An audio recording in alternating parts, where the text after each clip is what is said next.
sorry, beg your pardon, 11:45 local time. It's just coming up to 9:30 here. And they couldn't really ask for better conditions. Just a breath of wind, not too hot, perfect. Just about have completed our lineup, I think, now on the pontoon. Every space filled here, as you can see. Lopez obviously wearing one nearest the camera will be front and centre out the water, you would imagine.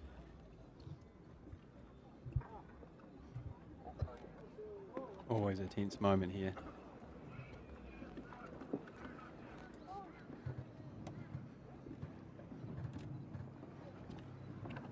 Ten-second time penalty, remember, if they go too early.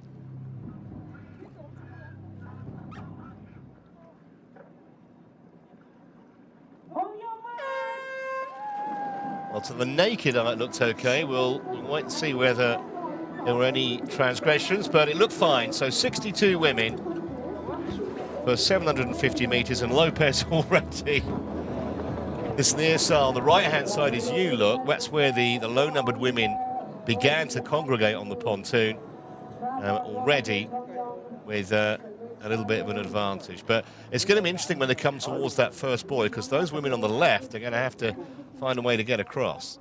Yeah, no, nice shot here from the drone. I mean, Victoria Lopez is clearly, you know, the class in the water.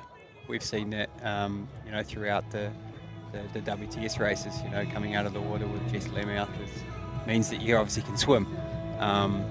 And, you know, she's taking that advantage. You know, it'd be difficult to see, because I'm quite interested, you know, like you have number 1 on your cap and number 1 on your bike, and you're in the first transition spot. It comes with a little bit of a, you know, a need to want to, you know, stand up and be recognised, and it comes with a bit of pressure. And I think we had a couple of athletes that had that in way high in the last race, in the last World Cup, and they didn't necessarily live up to that.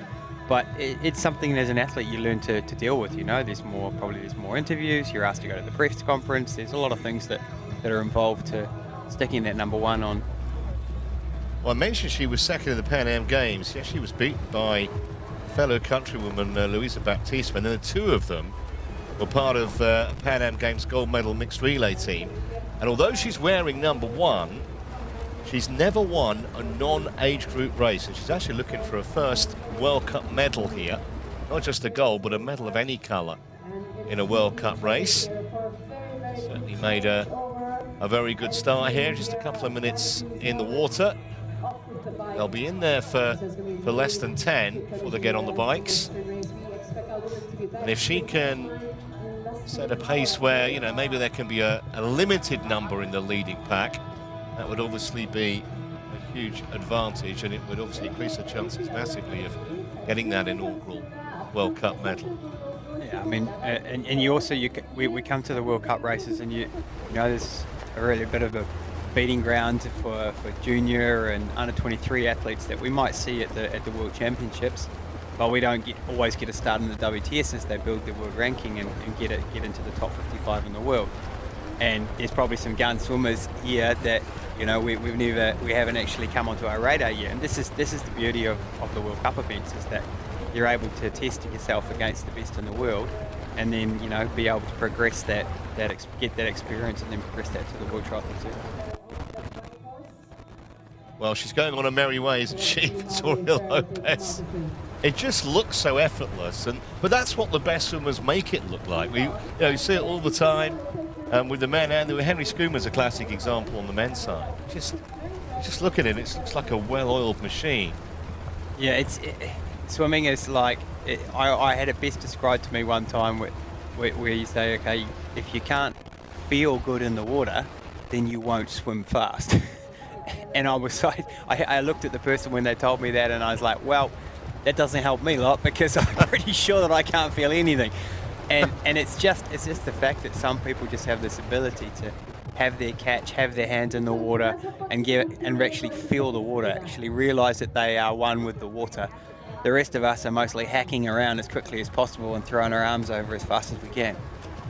I mean, we've seen with various women over the years that, okay, there are some that are just naturally talented swimmers, but we've seen others massively improved their performance. I mean, Gwen Jorgensen is one example. Got to the point where, you know, she was regularly coming out the water 10, 15 seconds adrift. And you know, the way that she bikes, and particularly the way she ran, you know, it was almost all over when she came out that close. So, you know, it is possible to improve to a point where it massively increases your medal chances in any race, whether it's a World Cup or a WTA. Yeah, no, exactly. I mean, it comes with time, you know. Like, if you didn't learn to swim when you're a kid, well, then essentially you're not on the back foot. So when you start to do triathlon, if you've never been a swimmer, then eventually, you know, you'll be in the same situation if you're an 11-year-old or you're a 7-year-old learning to swim. So it just takes a bit of time. But there are others that did get taught to swim, and then they just, you know, have a big engine, or they've been swimming for a while, but they never reached their full potential. So they just end up, you know, it comes a case of like, how quickly can I get my arms through this water, and how quickly can I get from A to B? Some people are also very good in the pool and not so good in the open water, and that comes again with knowing where you are. Like, some people have to have a visual representation to be able to see your hand. Like in the pool, you can see it go on the water, and you can see where your arm's going, and you can sort of have a feeling, okay, that's not a really good position, my elbow's too low here, or it's not high enough. In the open water, very, very often you can't see anything. Not only because of, you know, the wash and everything around you, but the water's obviously a little bit deeper, so it's a bit darker.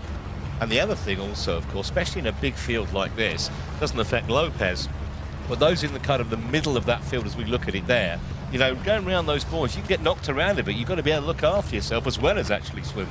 Yeah, and in the sprint race, you know, like, you know that you're in Olympic distance, you know, okay, you take one here and you take one there, and you're like, oh, I'll get it back in the second lap. But you don't have that. You don't have that luxury here. So you've just got to, you know, fight for the space that you have. And as you can see at the front, it's quite good. And for those who would have seen, you know, Miss Eliud Kipchoge break the 2 hours for the marathon the other day, or shall I say, for running 42.2 kilometers the other day. You know, there's ways that you do things faster because of aerodynamics and how you can get assistance. It's the same with swimming. You get behind someone on their feet, or you get on their hip, then you get a lot of help. But if you get out of that line and you end up, you know, 4 abreast or 5 wide going around a corner, that's not so fast. Yeah, that was a seminal moment, that 2-hour marathon, or sub 2-hour marathon, like the 4-minute mile all those years ago with Sir Roger Bannister.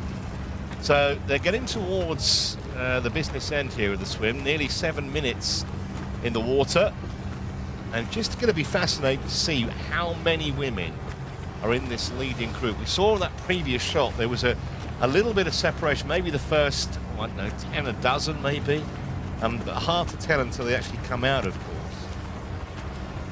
Yeah, I think, I mean, knowing the way this course is, you know, like, you could have these different images of, like, we were in China, obviously, last stop, and, you know, you saw how beautiful the bike course was there in the venue, and the same here in Korea. You might have this, you know, sort of thought, okay, what's Korea going to look like? Oh, it's going to look like Seoul. Well, yeah, okay, of course, Seoul does look like Seoul, but there's many other places in Korea, and we're obviously in a very beautiful coastal town here, coastal fishing town, and you know, it's brilliant. It looks great. The pictures are fantastic, and these girls are racing on really, really good roads. Like, I mean, like, the roads, I remember they are super fast. So they're not big chip. It's almost like, you know, like bitumen, and it really makes it hard for you to get away, because your rolling resistance is so high that everyone's going so fast that to try and ride away, you need to be going 60k rather than on a not so paved road. You might only need to ride 10k faster than the bunch behind you.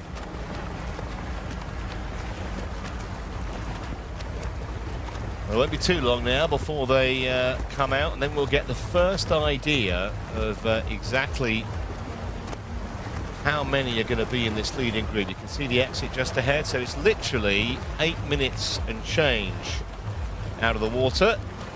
New Lopez would be front and centre.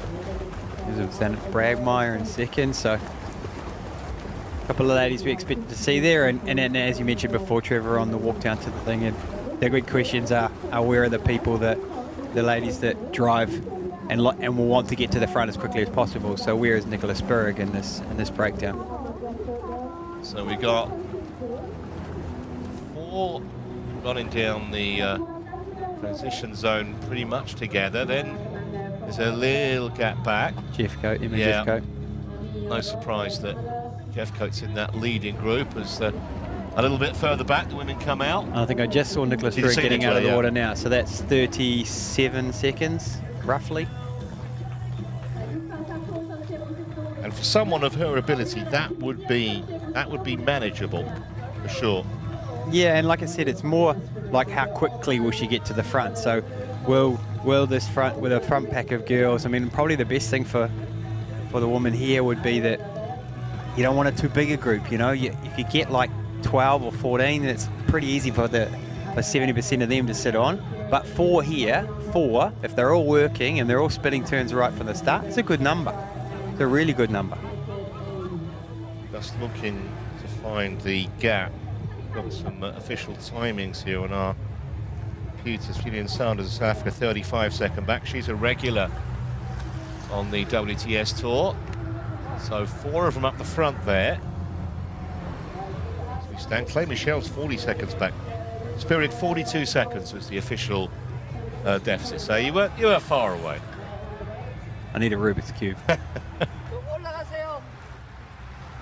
I mean, just from first initial looking, it doesn't look like they are fully committed at the moment. Which my feeling is that if they want to create a gap, they need to be fully committed. Like the best thing for them would be to be fully committed in that first period of, especially in that first lap. See what they get. See what the gap is after lap 1, and if it's like something that Nicola might think about bridging across to herself, then you put yourself in a really good position. I was going to say, I mean, now's the time, isn't it? Capitalise on, you know, an excellent swim. You can see the gap back there, just to the naked eye. It might be 10 or 15 seconds or something like that. But a possibility for the likes of Barthelemy and Jeffcoat to get away.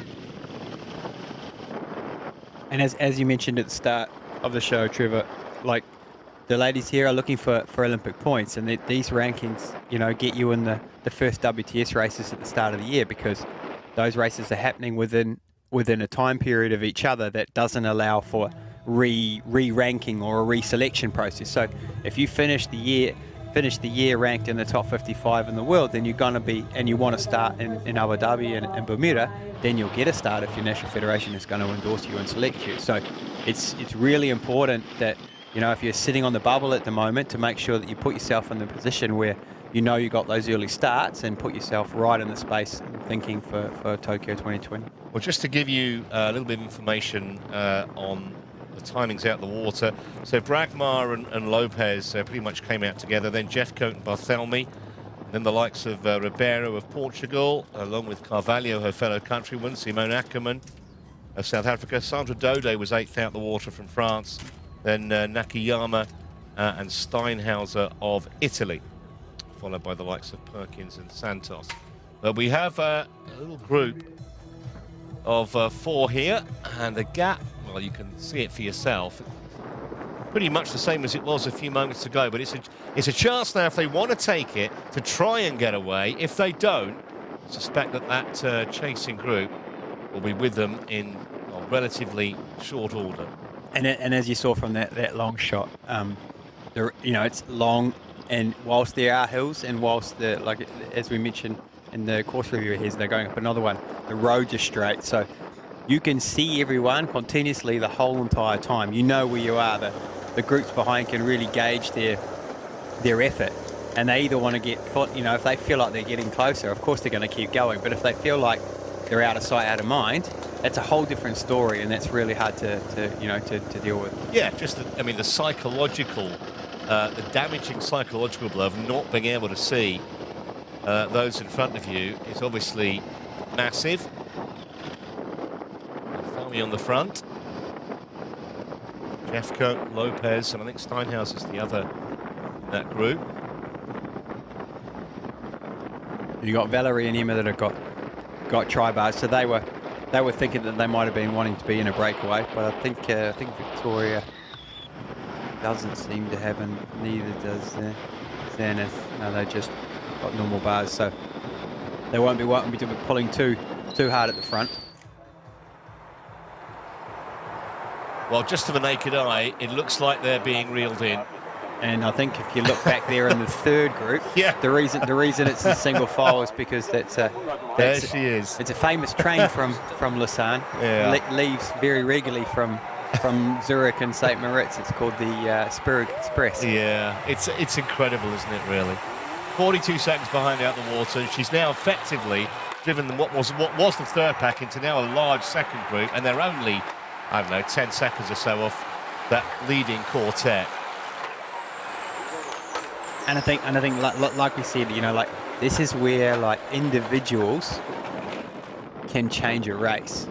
Like she has the ability to change a race, and she changed the Rio Olympic Games. Like we probably expected the winner to be the winner, but she changed the race. The race didn't go how everybody expected it to win. You know, we all thought that it was going to get broken up on the bike, but she kept the pace so high all the time, continuously around the course. There was no opportunities for anybody when it went slack to actually try, because they're all on the rivet the whole time. So this is just what Nicola does. And whilst all of these women are now in a situation where they're getting, you know, dragged to the front, the thing is that Nicola's at the front early, like we mentioned during the swim. So when will she sit here for a while? Probably not. Or will she wait till there's a hill and then she'll attack and try and go away by herself? Yeah, I mean, sitting there is just not in her kind of DNA, is it? Yeah, no, it was probably a stupid thing. Yeah, but as you say, you know, she's there early. She's given herself, you know, the chance, if she wants to try and get a break on at some point. These four have officially been caught. Didn't last long, that lead, did it? Still on the first lap. 3 laps of around about 6.5 kilometres each. So basically in 6 minutes, 42 seconds, she closed down. You said 42 seconds behind out of the water. Yeah. So,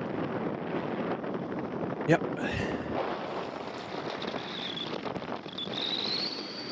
We shouldn't be surprised, I guess. We've seen it so many times.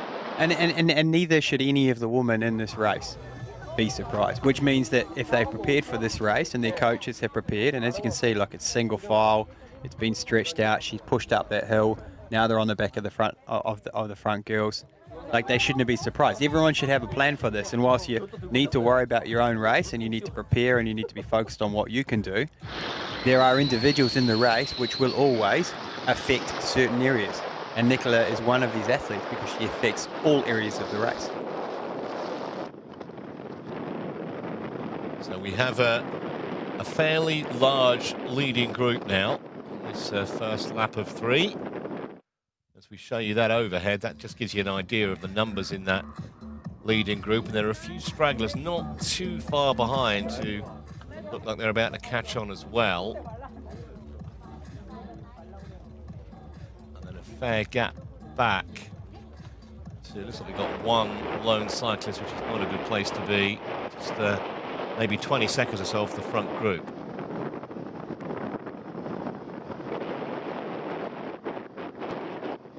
Baptista, who won the Pan Am Games, as I mentioned, and then was part of that winning Brazilian mixed relay team. Garcia riding just behind her. And all these women, of course, have benefited from the Spirig Express. So the better runners amongst them will be thinking, okay, if I can just hang on, there's potential points here to be won. Exactly. And then now they really have to be clever. Like, they don't want to get too far back. They want to make sure that if there's any of the technical areas or, you know, those long drags up those hills, there's no point being, you know, at the back of the pack when Nicola's riding what looks like 4th, 5th wheel, because as soon as she attacks, if you're too far back, you'll never be able to get forward again.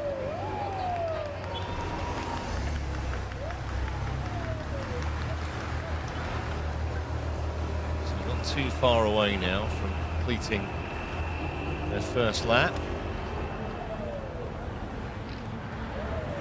It's got to be 25, I reckon, at least, in that leading group. A few more, actually, like 35. So close to 35, 30, yeah. 37.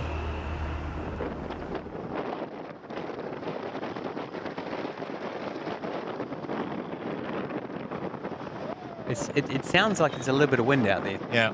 I mean, the microphones pick up quite a lot, but it sounds like there could be a bit of wind out. And if there is, you know, the cyclists among this group, Nicholas Berg included, will be looking for those places where, you know, where it's a little bit windy. They won't be looking for the tailwind, they'll be looking for the headwind or the crosswind, and putting the girls in a position where, you know, they can actually utilize the power where it's still hurting, it's still creating hurt for them, but they're knowing that the people behind them are not getting the cover. Pretty wide, isn't it, for, you know, the most part of this course. We have seen earlier this season some pretty narrow bike courses, but that doesn't apply here. So the completion of the first lap, and guess who's on the front?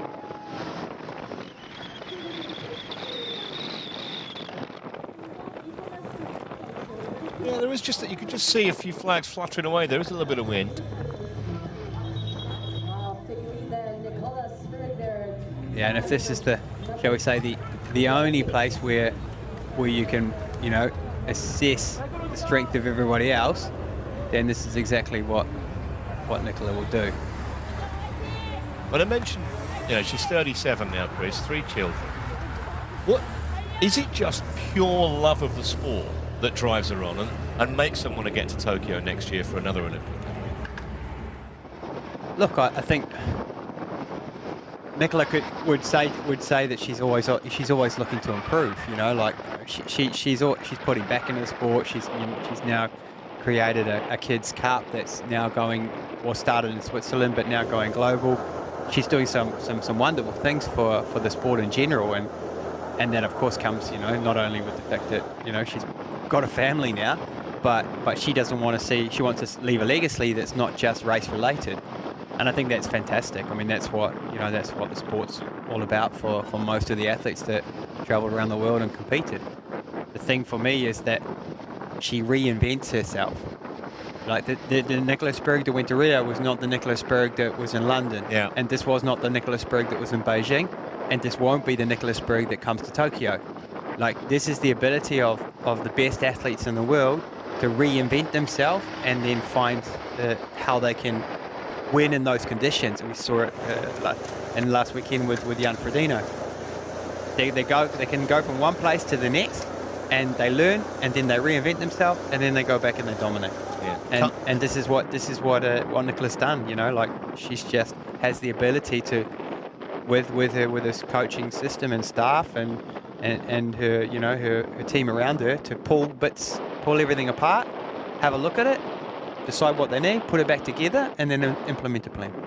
Yeah, he kind of owns Kona Frodeno at the moment, doesn't he? But if you are, you know, new to triathlon, now what's happened here? What on earth has happened here? I think might have been on the wrong side of the road here. Feel like we're watching a bit of Tour de France, you know, they end up on the wrong side of the road. I was going to say, it looked like Steve McQueen in The Great Escape. I thought she was going to vault over that fence. Yeah, hopefully she's back on the right way now. She probably realised that Nicola was on the front, and that was the quickest way to get to the front. Go around the outside, but on the wrong outside. The quickest way to get to the front with Nicola is on a motorbike, usually. Yeah, and as you can see, you know, everybody's like really, really under the pump a little bit, and like I said before, like, whilst it could be seen like, okay, Nicola's using an infinite amount of energy here and everyone else is sitting behind her, it's 100% correct, but she looks at it from a perspective, if she's going to work a little bit, then they're having to work just as much, or some of them will actually even not be able to keep up, even if they're sitting in the wheel. Conscious that viewers are, you know, tuning into triathlon all the time. And you mentioned Spirig to Olympics. If you haven't seen the 2012 Olympics in London, the women's triathlon, you can find it online.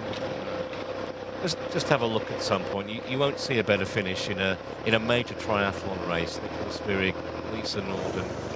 Still watch that, and I still think Lisa Norden's going to win, but she didn't.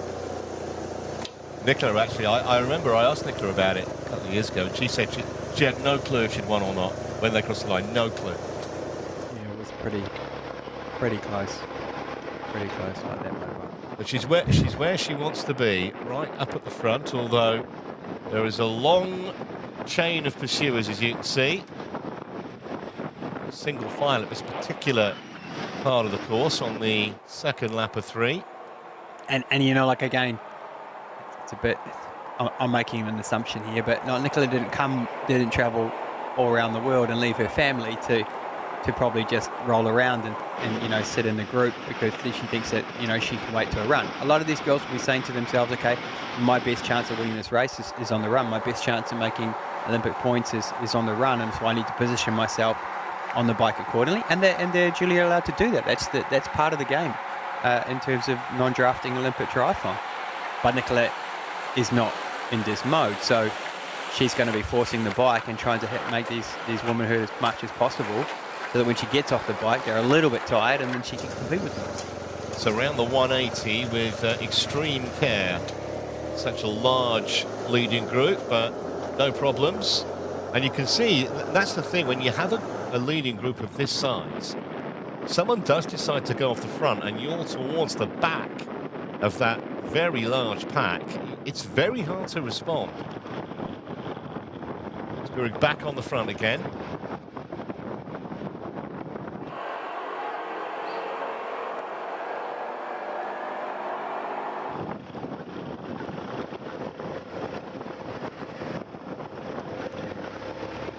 Saddle on one of the two climbs. We've got a climb on the run as well, about 200-meter climb on the run to come, and a shorter hill also. Over in the group there. Yeah, she will certainly be a danger. Dode. Brintova just missed the podium at the last event in Weihai, finishing 4th. Yeah, I mean, there hasn't been no racing since Lausanne. You know, there's been World Cups, there's been French Grand Prix, there's been Bundesliga races, there's been Super League races. So, you know, there's a lot of these women here and these athletes have been racing. You know, it's not that they took time off and didn't do anything. So they're still in some great shape, if not even in better shape than some of the athletes that maybe have been competing here that raced in Lausanne, because this is what they've been focusing their period on at the end of the year to get these points in these races. Mentioned Spirig's longevity. I mean, Frintova also, she's 36, just a year younger than Nicola. Her first World Cup win, Vendula Frintova, came in Mooloolaba 2010. So she's another who has stayed in this really tough sport for a long, long time and still competitive, certainly at World Cup level.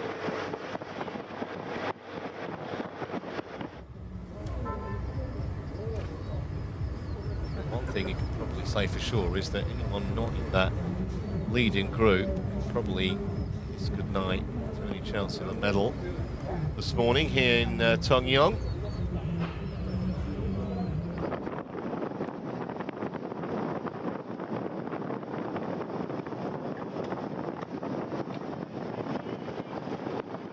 Sato of Japan is another we've seen regularly on the WTS Tour. Of course, a lot of pressure on the Japanese triathletes ahead of the Olympic Games in much less than a year now.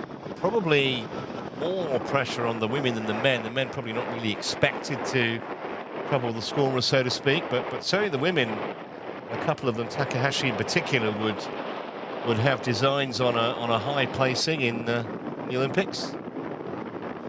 Yeah, I mean, to get to race at home in a home Olympics, like, just doesn't happen for everyone. You know, you just get lucky with the way that the Olympics are handed around. And you know, we know one of those moments was in London, and Alistair and Johnny both welcomed that with open arms. Although it comes with a lot of pressure, and you often ask that question, or you hear them get asked that question, and they tell that story about waking up in the morning and seeing already the results, so to speak, being announced on breakfast television in the morning, and Johnny leaning over to Alistair and telling him they better not stuff this up.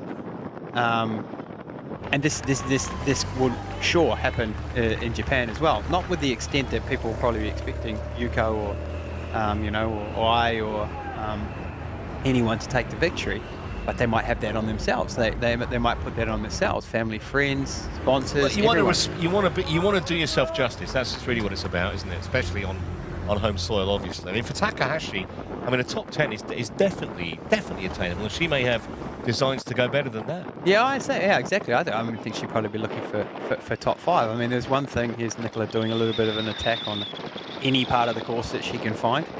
But I think there's one thing, if you look at those recent results from Doha in those, shall we quote it, extreme conditions with the heat, that these conditions were extreme, but they are nothing like what could happen in Tokyo next year, which is like a little bit beyond trying to fathom, but that's just the reality.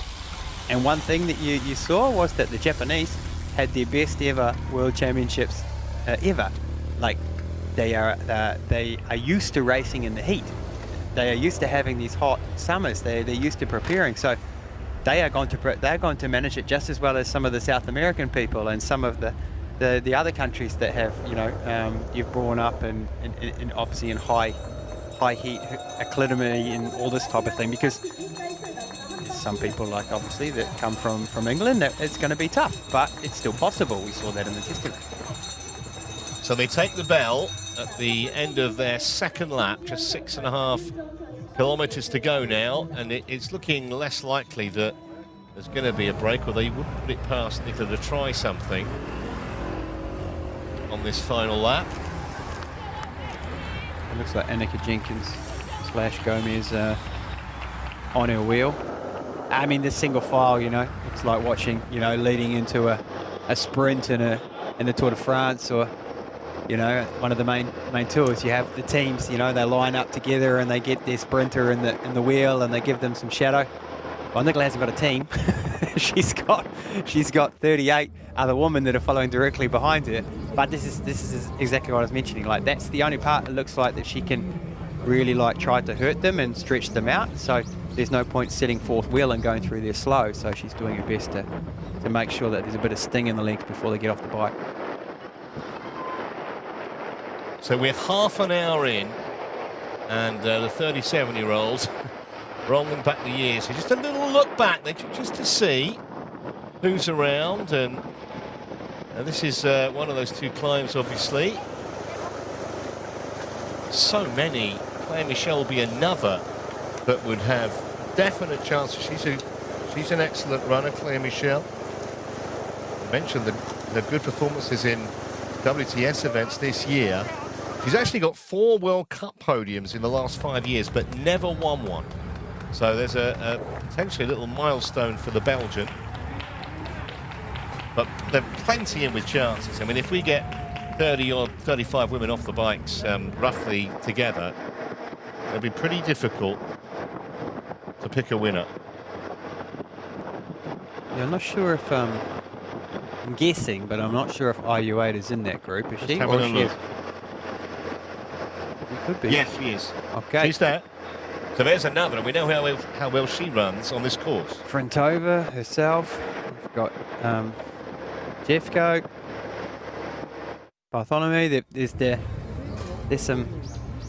Dode also. Yeah, and Dode. I mean, Dode, I'd say would be just about the quality at the moment. She had a really good French Grand Prix a couple of weeks ago. Ragnar, you couldn't discount. Good to see Gillian Sanders in that leading group. Melanie Santos of Portugal as well. Baptista, the Pan Am Games champion. We've got 42 women within 8 seconds of each other. So that just tells you, good luck picking a winner from here. Halfway through nearly this final lap.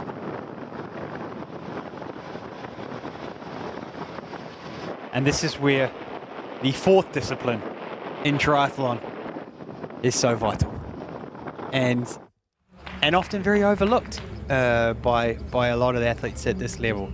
And then you get someone like Katie Safaris, who religiously goes through a transition training once or twice a week, sometimes even the night before. I've seen her post some videos and stuff, you know, in her hotel room, putting her bike up against the spare bed, sitting, you know, putting her shoes on and running halfway across a 1 meter wide hotel room it just doesn't feel like it makes sense. But for her, it's like just ticking the box, just making sure that part is got to be done right, because that's free time.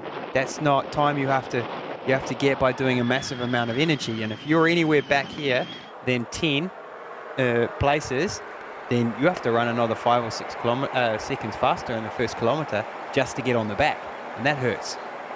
Famous sportsman said to me once that one of the most useless phrases is "practice makes perfect."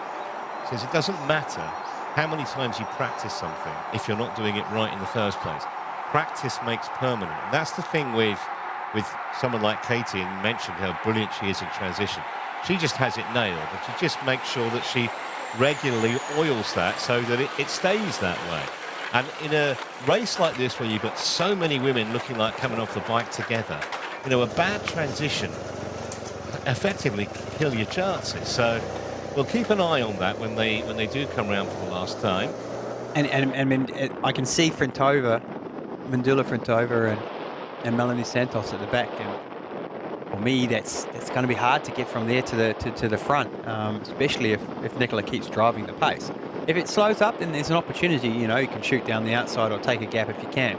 But you have to be confident, you know, and that's the other thing. When it gets bunchy like that, everyone gets a little bit twitchy, and you're trying to stay safe, and you don't touch wood. You don't want anything to happen prior to coming into the transition. But you really got to be, like, you know, aware of where you are in the group and making sure that you keep your position. Someone asked me the other day, Chris, and maybe you can help me out here. They just said to me, what is Katie Zaferes doing at the moment? What are they? I mean, she's obviously the new world champion, had a fantastic season, hardly lost a race. Is she just having some well-earned time off? Is she still just doing a few gentle training runs? What would she be doing there? Well, probably she's at the moment should be just resting and ready to take on the second event of the Super League Triathlon in Malta. So most of the athletes that you know, were on the top of the WTS, not all, but most of them are taking some inter-season racing. That, you know, it's not that they want to just stop cold. You know, like if you've got good form, or if you're not injured, or you're not tired, then a lot of athletes like to keep racing. You know, and also where you want to make sure where you start your build-up for Tokyo in an Olympic year. You have to be careful that you don't break too early, and then all of a sudden you're the fittest person on the planet at the end of April, and you're hanging on to all your form all the way until July. Because normally, you know, the Olympics it's a little bit earlier than it normally is. By that I mean, you know, like 1 month, but 1 month can make a huge difference in terms of planning and preparation. You can be nobody, and then 1 month later you can be everything. So they're still racing, most of them. I think most of them will probably take the season off after this weekend. And interesting, because we're obviously going to see quite a few of these women on the WTS next year. How difficult is it to balance your WTS schedule in an Olympic year? Because obviously it only comes around once every 4 years. How much of an effect does that have? Yeah, I mean, there's a lot of different reasons of why it's difficult to balance. Probably the first is that it's obviously related to qualification. So depending on what your national federation and your National Olympic Committee has set down as the qualification that you have to work towards, it could be world rankings. So it could be that you just need to compete, or it could be that at certain races you have to perform, or it could be that if you're not in those certain races, then you need to go to these type of races to get qualification points to get in those races. So I don't know, I'm taking Annika Gomez as an example. She's been injured for 3 or 4 years. She's obviously making a comeback. She's in some good form. I know she's done some good races recently.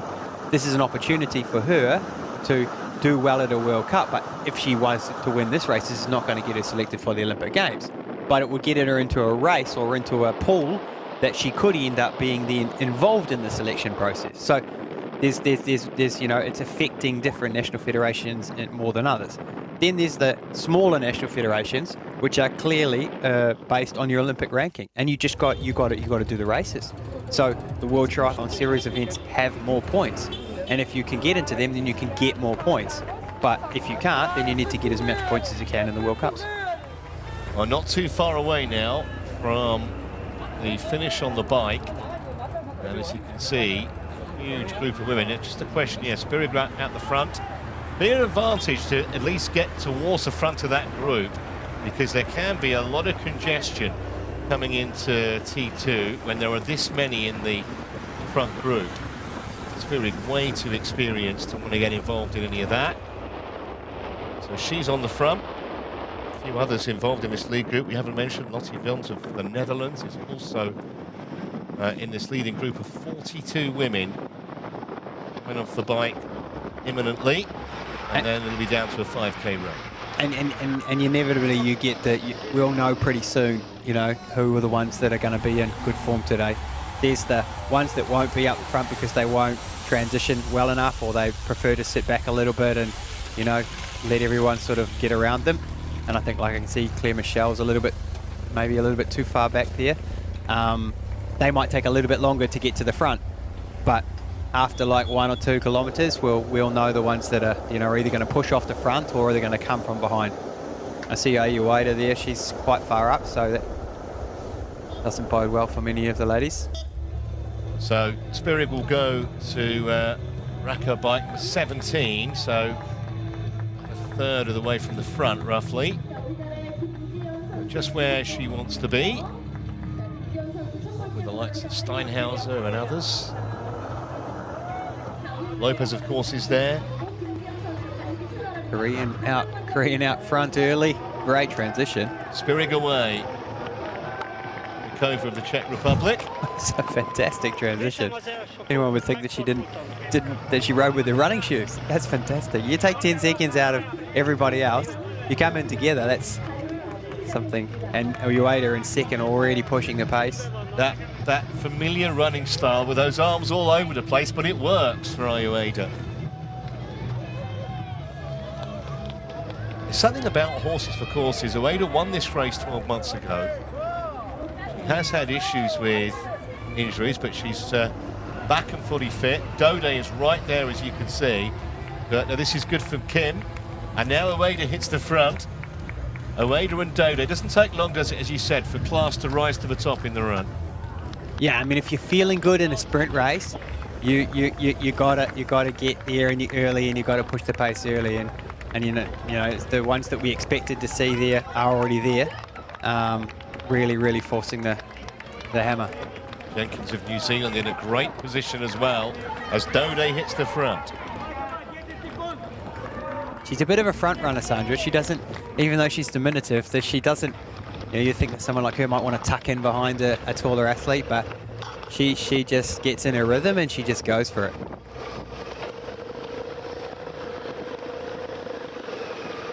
Remember, just 2 laps on the run, 2.5 Ks each. There's one little elevator, well, 2 elevated sections, one fairly steep, the other not so much.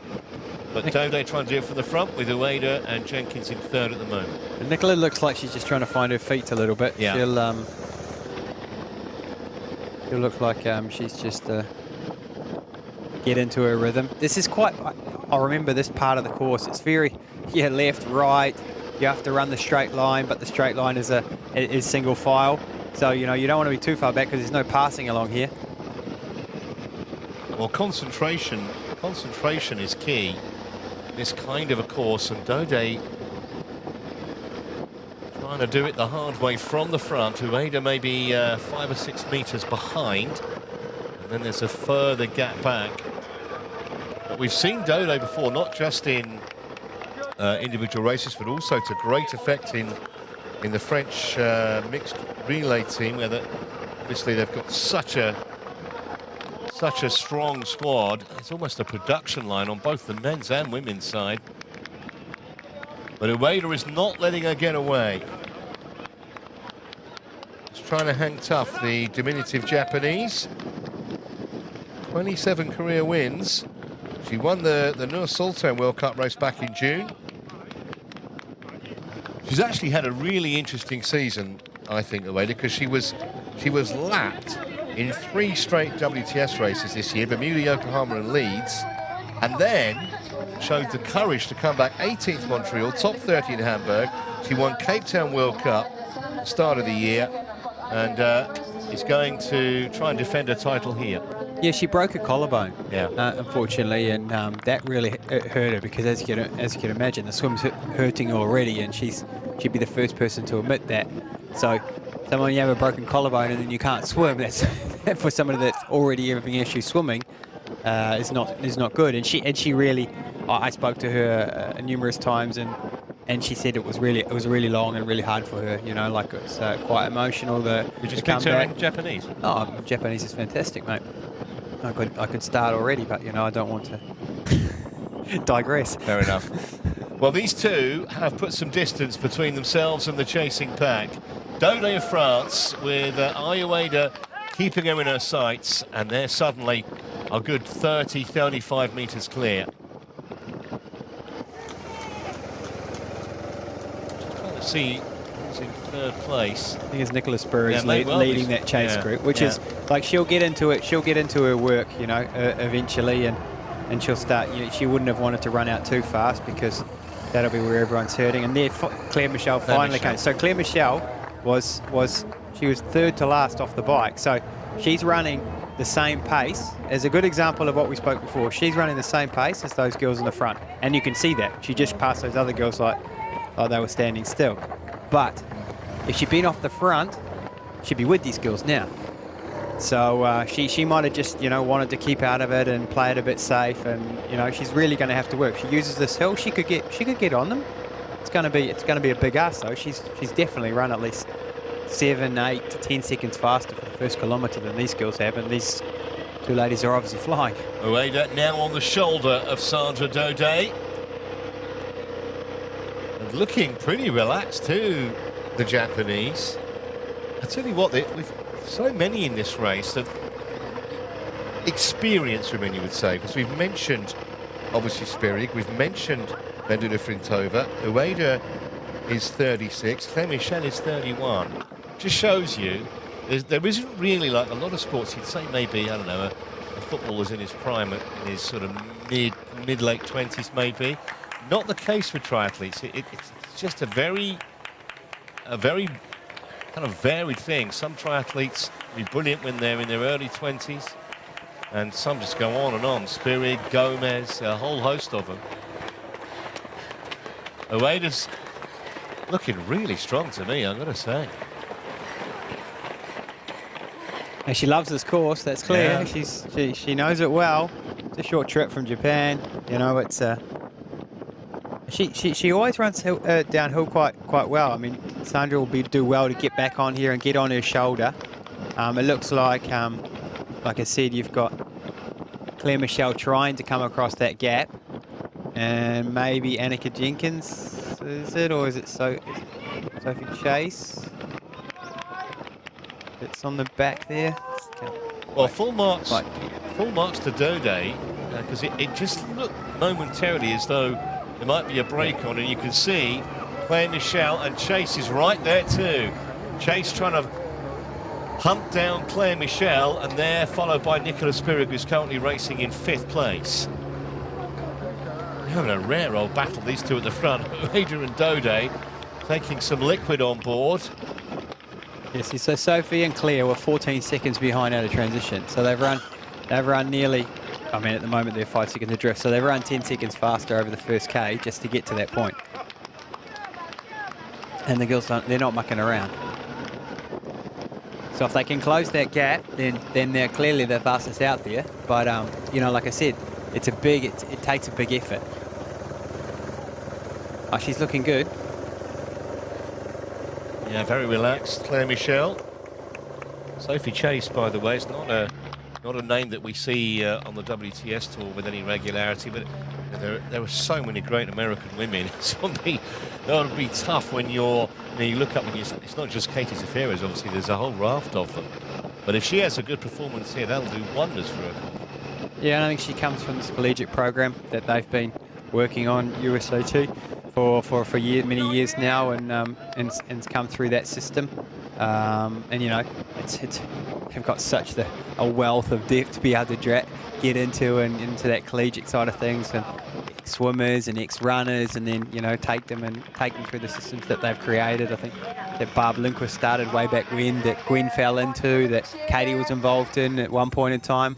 So it's clearly something that works, and they're redeveloping and reinventing it as they go along. So they're going to take the bell here at the end of the first lap. Ueda in a rare old battle with Dode. Of course, going briefly back to the Americans, Simon Rappaport's already qualified for Tokyo next year. Michelle is trying to close the gap on Dode and Ueda.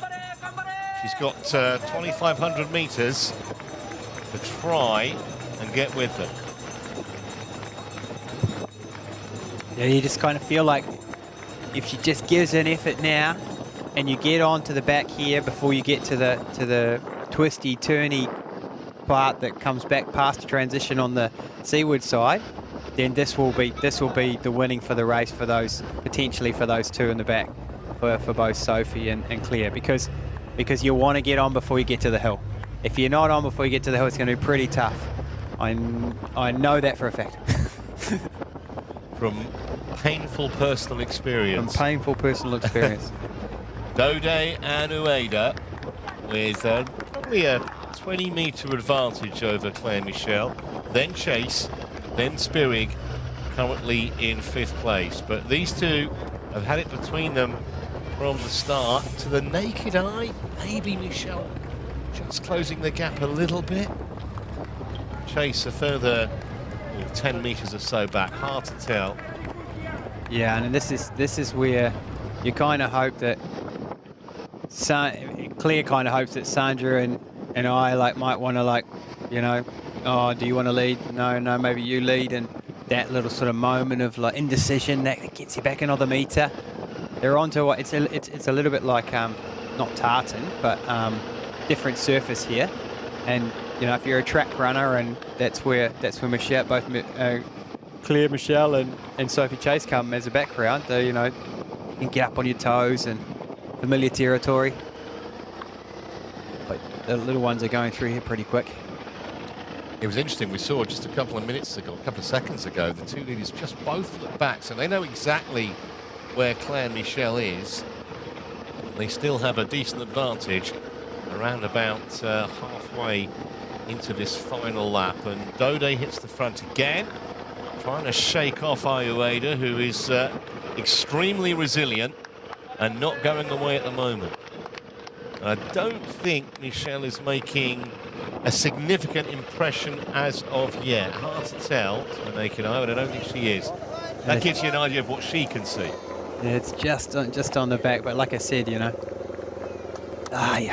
just wanted to push her. I just wanted to push her forward in that transition. Coming around that last turn, you just saw she's a little bit far back, and you don't want to be in this situation where when you review the race, you look at things like that. And, I'm being critical, but I know that Claire will be critical with herself too. I know Claire very well, and these are the things that you just got to take care of, because they're free.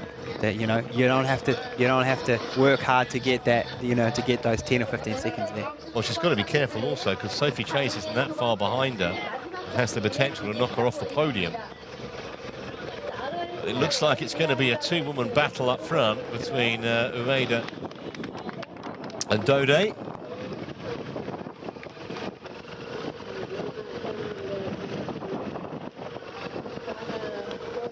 And she could be gathering herself, and say, okay, look, I'm not going to get there now. I missed the opportunity of getting on the back before this flat part. Okay, I try and conserve a little bit of energy and give it one last tack on that hill. And if they buckle on the hill, then run downhill really fast and take it all the way into transition. Yeah, just try and consolidate 3rd place and make sure she gets on that podium. Dode and Ueda. Another look back from Dode and from the Japanese, just to see where Claire Michel is, but I don't think she's any closer than she was the last time they checked. And obviously with every passing meter, they're getting closer to the finish line. Dode and Ueda with not a great deal between them. That camera angle just foreshortens it a little bit, so I don't think Claire Michel is quite as close as that angle made it look. She looks like she's getting 3rd place more.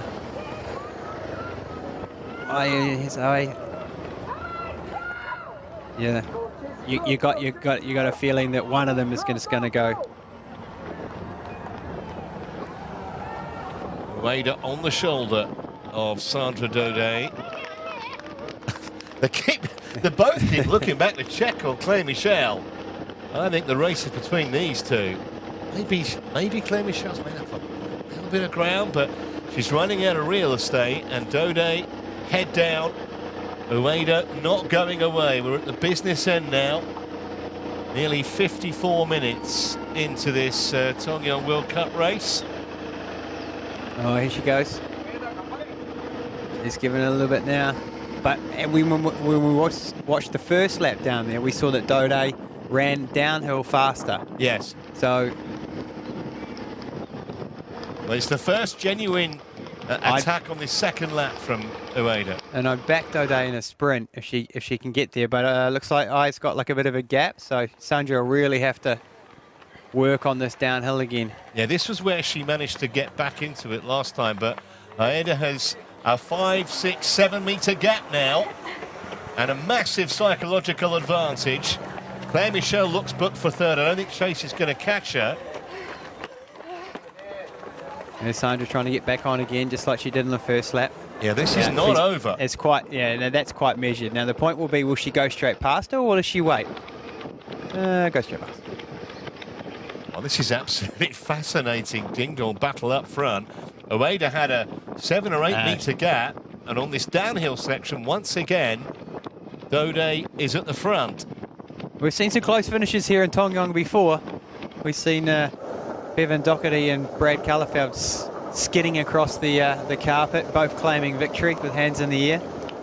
It's quite a famous place for close finishes, but I mean, here we go again. So Daudet, they're both kicking now. Yeah, Daudet with the advantage here from Ueda. Still a wee way to go there. It's quite a long finishing straight, so I don't think Ai is going to give up. Daudet looking very relaxed though, just getting her breathing under control. She had a good swim. It's on that big lead bike group, and she's run away from the majority of the field, everyone apart from Ueda. Made a statement of intent very early on, and the Japanese at the moment not able to respond, but it's never over till it's over. She's won a World Cup before. Yeah. But this was it ended up being a duathlon. So this is something new for her. Coming to slapping some back markers here. But it's a reasonable gap now. It's something that, you know, if she's clever now and she can consolidate and make sure that she doesn't end up going into the red zone, she should be able to hold this. Yeah, it's hers to lose, as they say. She's finally looked to have broken Ueda. Close home on the run, and this will be a great feeling for Sandra Daudet. And Claire Michel is just that same distance the whole since kilometre 1. Oh. Yeah, she's never been able to close that gap, really, has she? A good race by Sophie Chase. Not any real pressure, but here comes Daudet onto the blue carpet. Ueda will never give up, but it's going to be Sandra Daudet's day in Tongyeong. Up to the line, and Daudet wins for France. Ueda, a really gallant second. You can see how pleased she is. And Claire Michel comes home for yet another World Cup podium in third place. And I think looked like we had Sophie Chase in fourth. It looks like they're at that. And then Nicholas Berg sprinting with Annika Jenkins, it might be. Go a bit wider. Most people in Korea, please. Well, yeah, showing you that Daudet's put it all in, that's for sure.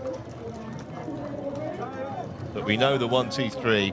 Daudet, Ueda, Jenkins, Baptista. Michel.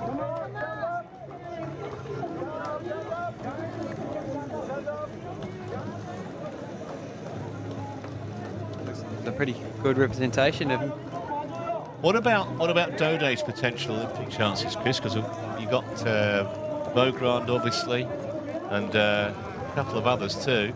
We've seen them mix and match very effectively in the French mixed team relay. Yeah, no, I think she's got a good chance. But then, you know, you've got some other good athletes as well. The under-23 world champion will be interested to be getting selected as well. Absolutely. So you know, I think they've got a lot to choose from, and clearly a really good program. And you know, that's what you want to have. You want to have a lot of opportunity. So big age group race happening tomorrow. So looks like transition's all set up. Just checking down some of the other top 10 finishers. We saw Spirig in 5th, Jenkins a good 6th, Baptista, Pan Am Games champion 7th, Kurikova from the Czech Republic in 8th place, Gomez Islinger finished 9th, and Barthelmy completed the top 10. Yeah, this is that. Yeah. Good job. Emma Jeffcoat in the end finished in 16th place. Steinhauser was 17th, Bragmeyer 19th. Sato just sneaked into the top 20. Sanders 25th. And Lopez faded down to 28th in the end. We're going to get to hear shortly from the medalists.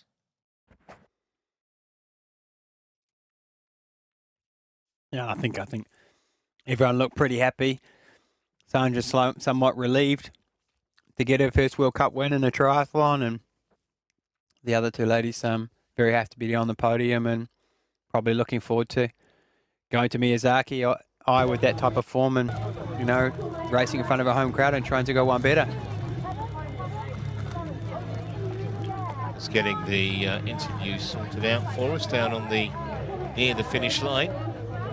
By the way, the presentation will be after the men's race, which will follow in around about an hour and a quarter or so. So we won't see the presentation now. That'll be done in tandem with the men's presentation. Of course, we'll be showing you that men's race live.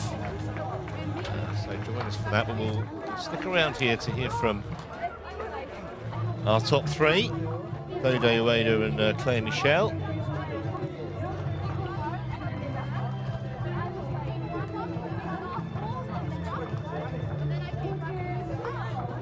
Let's see if the men's race will follow a similar pattern in terms of a large bike group. Got a decent field. Yella Gaines, by the way, is spearheading that men's race.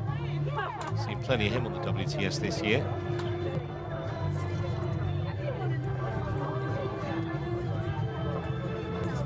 Time, incidentally, for Dode 57.11.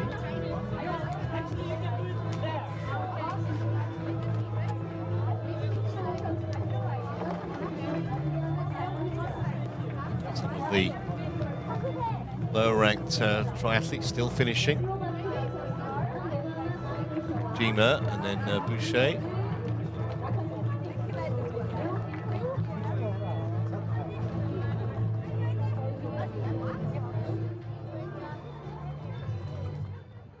Here's Sandra Dode. Sandra, silver medal in 2018, gold medal in 2019. Tell me how that race was for you. The race was very cool. The bike was very nervous and aggressive. And I knew that I had to be very powerful on the run because of the hills and because of strong girls. Tell us about the battle out there between you and Aida. That was pretty strong out there. Tell us about that final stage of the run.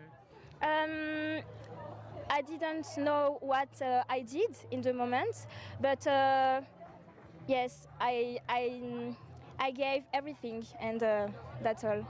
It's been a very long season of racing. Obviously, there's a couple of races to go. How does this position you in the Olympic qualification process? I hope to be in the top 30 of the Olympic ranking to maybe be qualified for Olympics.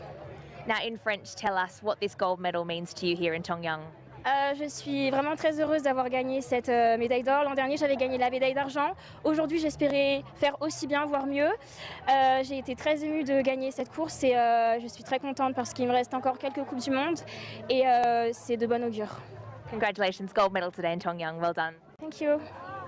It is hugely impressive how people slip from one language into another. Never ceases to amaze me. But she was pretty pleased with herself. I think that's the case whether you speak French or English. Yeah, no. the Europeans just have this like ability to, like being obviously surrounded with so many countries and being Central Europe, and just learning all these language. I was envious ever since I arrived in Europe from day one. Here's silver Ayueda. medal here in Tongyeong. This course suits you so well. Tell us about the race today. Yeah, thank you so much. And always running, fight the dot and clear. I'm so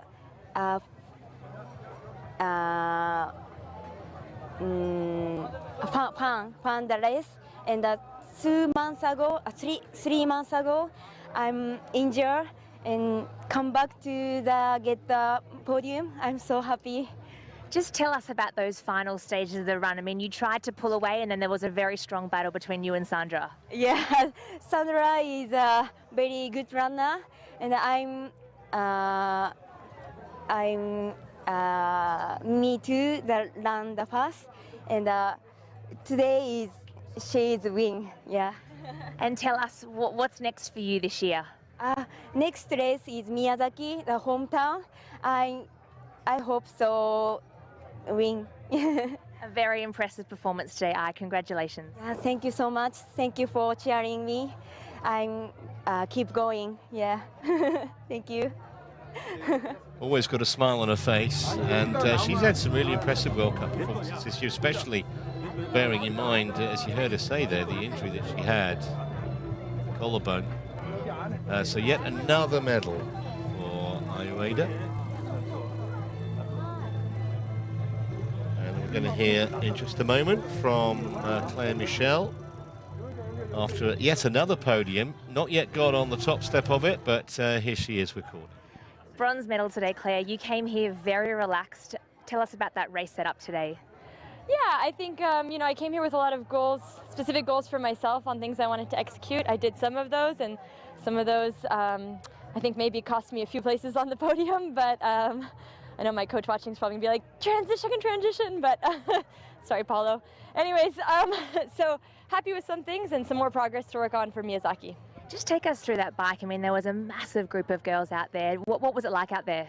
Yeah, the bike was a little bit dangerous, I would say. Yeah, because whenever there's a lot of girls like that, there's a lot of moving around. It's kind of gets anxious, and so you kind of go between taking the risks to put yourself in the position that you want to be, but without obviously causing any crashes or getting involved in anybody else's crashes. We spoke to you a couple of days ago. You have been battling injury this season, but you had a really encouraging training block leading into this race. I mean, on the run, you looked so calm. Did you feel great out there?